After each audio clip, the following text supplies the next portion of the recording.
Hey, morning, folks. Thanks for joining me today on our uh, Committer and Contributor Hangout series. It's awesome. Thanks a lot for joining in. So the last few we've talked about the website refresh, growing your community, and some of the technical infrastructure at the Eclipse Foundation we provide for projects. Today, I really want to talk about something that's a little bit closer to what I do on a daily basis, which is really help projects that are coming in and moving through all our processes. So I'm assuming that with this that a project has made the decision to come to Eclipse. So this talk is really about how do you start a project once you have made the decision that you want to come to Eclipse, which is awesome. Thanks a lot, and we really look forward to having you here. So with that assumption in mind, I'm going to go over some really high-level details about things you need to look at, some homework that you might have done, but you're going to have to do to really understand what our processes are and what you're getting your project into. And then just some real tips that help you really craft your proposal. Some of the steps, some of the major inflection points your project is going to go through as it goes through our processes. So not a whole lot of detail, but more just a good high level, some guiding posts, and let's go from there, folks. So first off, I want to say thanks. It's really great that you're going to bring your project to Eclipse, the Eclipse Foundation. Really can't wait to have you here. So you'll really be dealing with myself and Wayne Beaton, who watch the EMO inbox. So you'll have a lot of contact with ourselves. Initially, once you're coming into the onboarding process, and then any process-related questions, you'll really be touching base with myself and Wayne, and of course, you'll be touching base with the other teams too.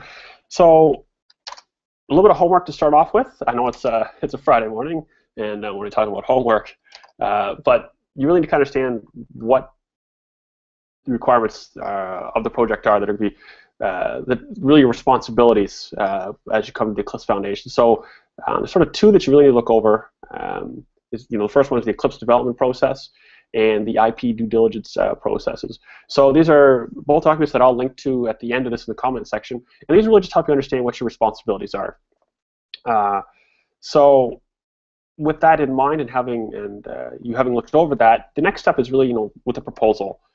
We make this real easy for you. It's an online web form that you fill out that describes, what is the background of the project, description of it, what is the scope of the project, where's the code coming from, who's interested, what are your future plans. So we make this really easy for you to basically log in, create an Eclipse account, log into the web forms for your project, fill these out, and then submit. It's really that simple. Actually, it's really that simple. So once you actually submit that form, we will see it. The email will see it, and then we basically will take a look over that, and then get back in touch with you with some emails. Basically, asking some clarification questions and really trying to understand the project a bit more. And then we'll do a really detailed review of the proposal itself. And so we'll work very, very closely with you, probably through email, but we've also set up teleconferences if needed to really help craft the proposal. And the idea with that is to really get the proposal to a state where it really reflects the project. And one of the areas we really focus on is the scope. Sort of what are the goalposts of the project. So what is both within scope, what does the project want to accomplish in very broad terms, and what does the project not want to accomplish? And both of those are really, really important. So that's something that we'll go back and forth with a bit before we get the proposal tightened up. And then there's other little bits we'll kind of talk about, some of the tips and that, and some best practices to get everything lined up. But so what'll happen is you fill out your proposal. We'll be in touch to really get the proposal to a state that we feel is that really reflects the project well. And then what we'll ask our executive director to take a look at it. And if everything goes well there, we get approval for it, we open it up for community review. And so community review goes on for a minimum of 2 weeks, and it really gives the community a chance to give feedback on the project proposal. So we'll post it in a variety of places, on forums, other social media channels, and we'd ask you just to take a look, just to watch for comments from the community. And once the 2 weeks pass, Then we're looking for for mentors for the project, trademark review, checking if there's any legal issues in that. And once we have the trademark, if you own the trademark, that's even better for us. We would just transfer it to us. We look for mentors from our architecture council. These are people that will individuals that really understand our processes really, really well, and will be a resource for you to work with. So once we have those in place, there's no legal issues. We schedule a creation review. So once we have a successful creation review, and there's really not a lot of process involved with that, is we schedule a creation release on a particular date. We have the mentors, trademark, all there, and then we basically create the project. And now, once we actually have a successful creation review, your project is now an official Eclipse project. That's awesome. So once we start that, then that's really the major inflection point to keep walking through our processes. So from that point, we'll provision your committers, right? So we'll get those with the necessary legal paperwork so they can actually push code to the repositories. There's a few forms that need to be filled out in that regard. Nothing too onerous. It's actually pretty quick. There's an online form for contributors to fill in.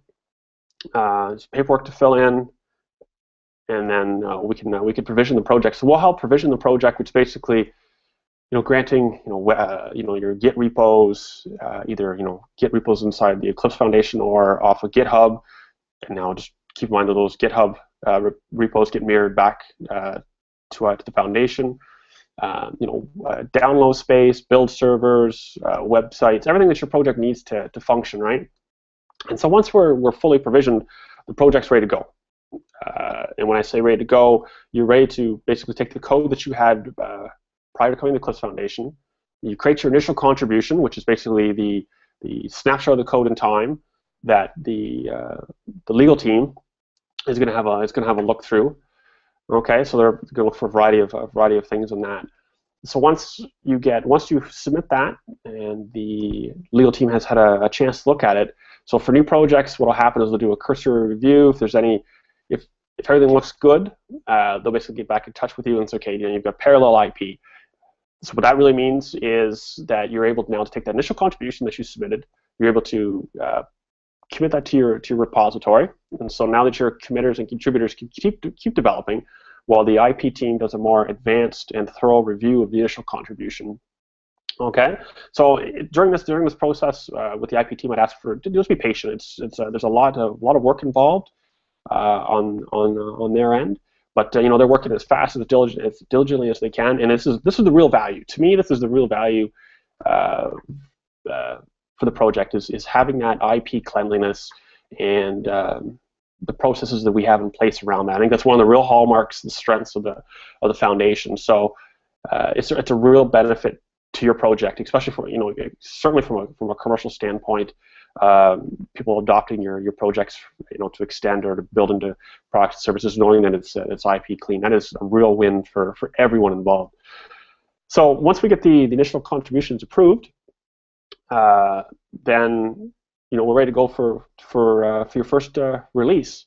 So really, in a nutshell, that's some of the major inflection points you're going to walk through, and we help you step through them all. Right?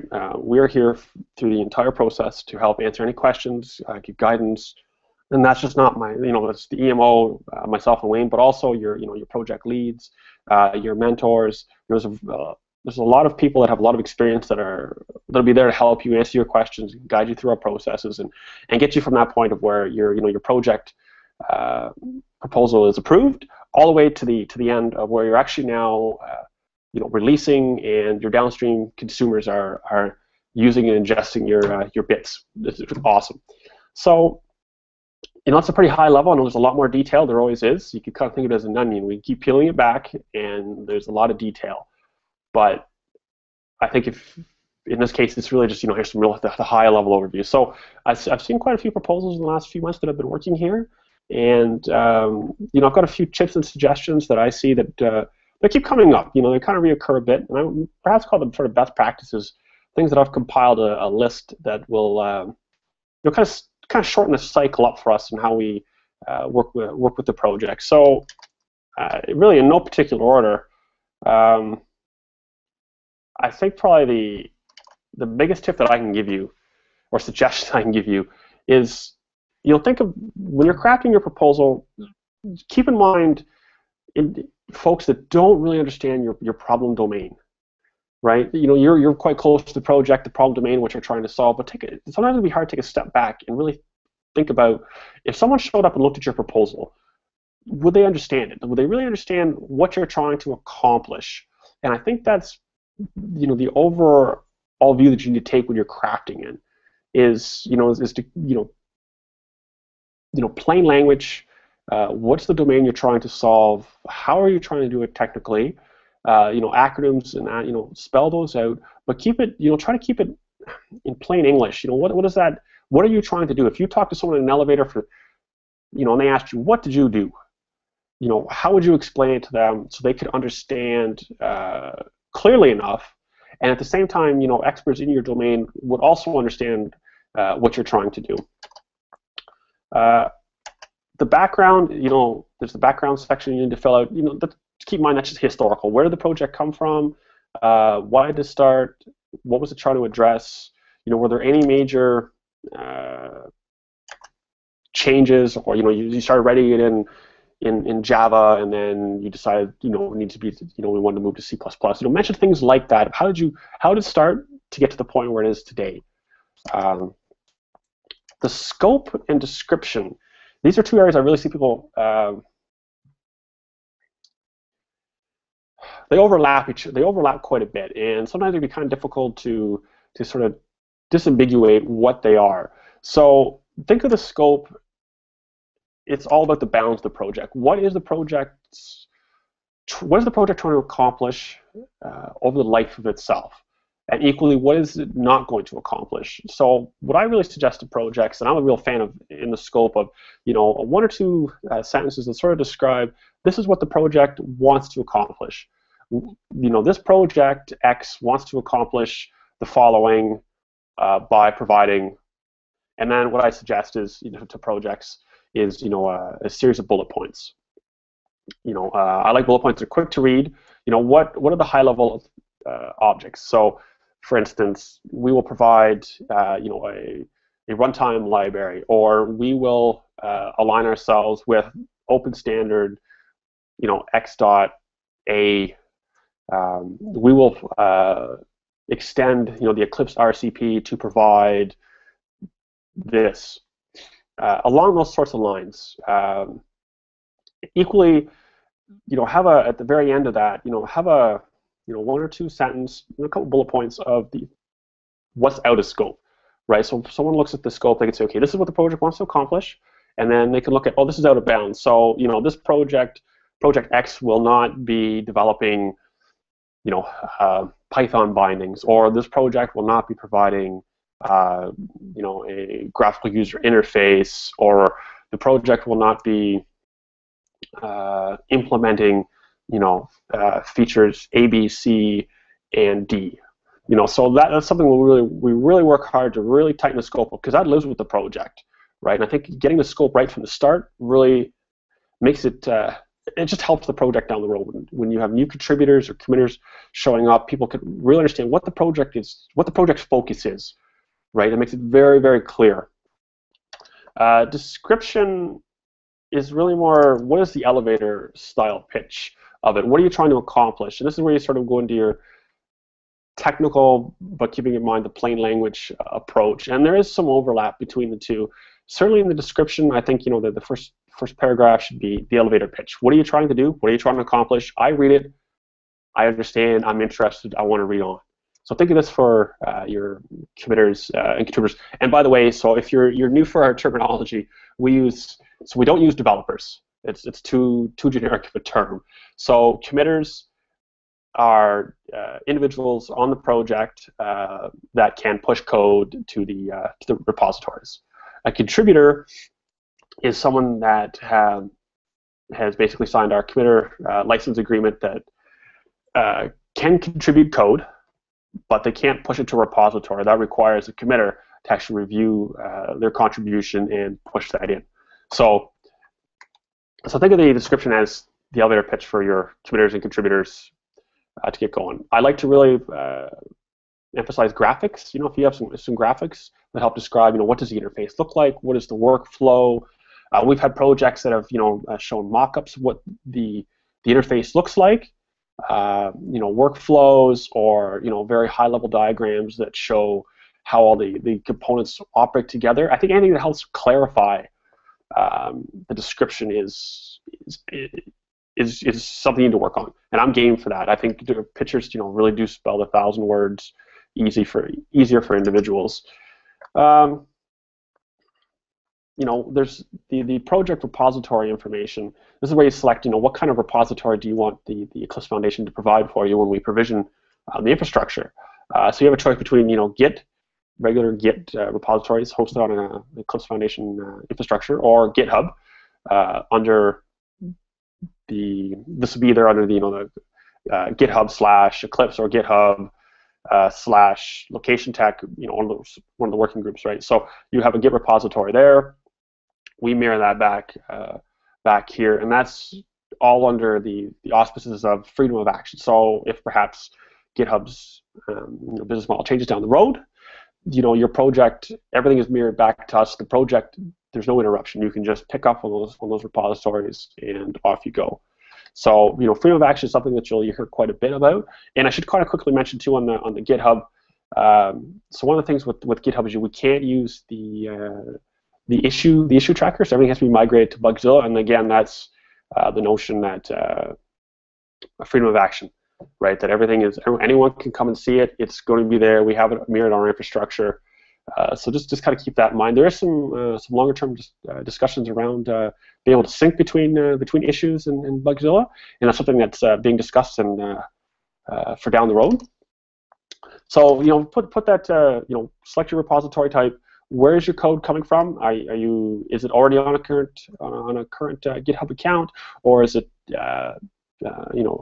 code that you've had internally? So where's that kind of coming from? It kind of helps us with getting everything set up. Fill in the future work section. So what are some of the longer-term development goals for the project? So this could be, what's your roadmap for the next year and a half, 2 years? What are some of the major types of features you'd like to implement? But at the same time, too, the future sections also, I think you should also be discussing, what are your plans for the community? How do you plan to grow your committers, your contributors? How do you plan to engage your adopters, users, anyone that's engaged in some sense? If you think about an open source project, everyone should be involved, because everyone is using the project in some capacity and can contribute back to the project in some capacity. So a bit of a discussion around that, I think, is important, because something we really want to foster here is that it's a very diverse and vibrant community. So something we really look for in the proposal is a little bit of thought, and this could be attending conferences, papers, demo camps, hack days. How you're going to reach these folks, how you're going to help engage them, and we can help you with suggestions with that. So you need to fill in the license type. What license type, and predominantly most projects here at the Eclipse Foundation are under the Eclipse public license, so the EPL. Now, some of the working groups do have other licenses that they can work with, and that'll be you'll have to look at the working groups themselves. And if it's not clear, then certainly get in touch with the EMO. We can help discuss that with you and direct you. So it's something we really need to look for, right? Keep in mind too that dual licensing will require board approval, and this again is something that will help you. We'll discuss to see is dual licensing. Is it appropriate for the project? Why do you need it? We will help you through the whole process of going to the board with that. So it's really, when I say board approval, it's at the end of the day, putting together a 4 to 5 slide presentation that will be submitted to the board. You don't have to present or anything. They sort of detail, what's the project about, why do you need the dual licensing and such. So we'll help you with that, and it's actually not that onerous to go through that process, right? You need to provide a project lead for the project. It's something that has to be there. Now, again, the individuals that are listed as the project lead, aren't set in stone. These individuals can change over time, and that's something that you'll see with open source projects. But for our administrative purposes to actually walk through our system, we need to have a project lead on there. And so one of the things we'll do with the project lead is we'll also make them a committer too. So they don't necessarily have to contribute code. That's fine, but by making them a committer, if they are wanting to push code or update the website and such, or any other bits of the project, they can. Let's see here. Probably the other real one that's a real time saver is, so you can list out the project lead. You can also list out the initial committers on the project. So what happens is you'll list out however many individuals that want to be the initial committers on the project, and when we provision, they'll be granted committer access once they fill out their appropriate paperwork and such, right? So to help speed up our processes, we ask you to create an Eclipse account, and I'll have a link at the end for this. So basically, they create an Eclipse account, they sign there's a form they fill out when they log in. Great. So these initial set of committers that are listed become the initial committers on the project, and so once we provision, if there's additional committers that you want to add, you basically just run a committer election. It's really easy through our project interface that we have for you. You run an election, no problem. You elect the individuals, they submit some paperwork. Easy as that. Easy as that. So just keep that in mind. So if you the election takes a couple days, it takes a little bit of time. So I would also suggest that if up front, load all your committers up front. Probably that one is that so initially, like I said previously, so when the proposal comes in, we usually will send back an email sort of asking, can you clarify, what do you mean by this, or what is this acronym? So again, from the perspective of someone that doesn't really understand the domain, list out the acronyms. You can provide URLs inside the form you fill out to link to external pages. Other projects have done this in the past to technical documents.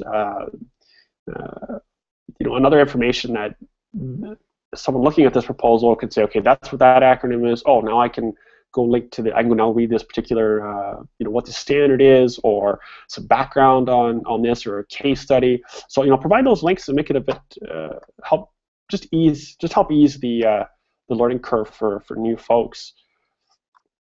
Again, for the other big time saver is we ask, list in the legal section underneath the license is list out. So the license type that you selected that you want the project to be licensed under is also to list out all third-party dependencies and their corresponding licenses. So, you have a particular project that uses a third-party, say, the Apache JClouds, right? So, we would ask you that you would list out that on the legal section. This is Apache JClouds. It's licensed under Apache version 2. And then subsequently all other third-party dependencies in their licenses, and that really helps speed up our review and discussions with the projects. So once that's filled in and we've got everything there, we've had some back and forth. Again, we might even ask for a teleconference because it's a great way to really cover a lot of ground pretty quick. I'm sure that you have lots of questions to ask, just as we have clarifying questions. Once we have that done, like I said previously, we send so Wayne Beaton, our director of open source, has reviewed it. There's no clarifications today. We send that off to our executive director, who then reviews that. If everything looks good there, then we basically get their approval, and then we can open up for community review, and then we are off down the Eclipse processes to getting you created as an official project and moving down towards the aspect of getting download bits out to your downstream users. So again, like I did mention the Eclipse development process and the IP due diligence processes. Again, this is something that you're going to hear quite a lot about your responsibilities for the project. So like I say, I'll have those links posted. Do take a read through those. because they are really the key responsibilities of the project. Yes. So I think that's really all I really want to talk about today, because there's a lot to take in. There's a lot of information. We have a lot of information, a lot of details. Again, this is definitely the onion analogy of we keep peeling the layers away, and we keep getting more and more focused on particular aspects. And I really don't want to do that in this. I really want to really hope that I've given you the high level overview. That the project will walk through when it comes in, and more importantly, how to craft your proposal to get started, to walk through our processes. Having said that, I'm sure you have questions. Pretty much all projects do, unless they've been involved with the Eclipse Foundation in the past. They all do, and that's great, and that's what we're here for. We're here for to answer your questions and help you through.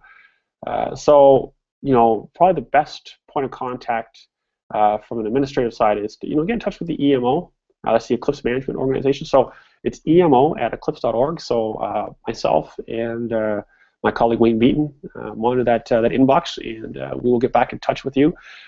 Send us any questions. Don't think that is this a question I should send to this team or this team.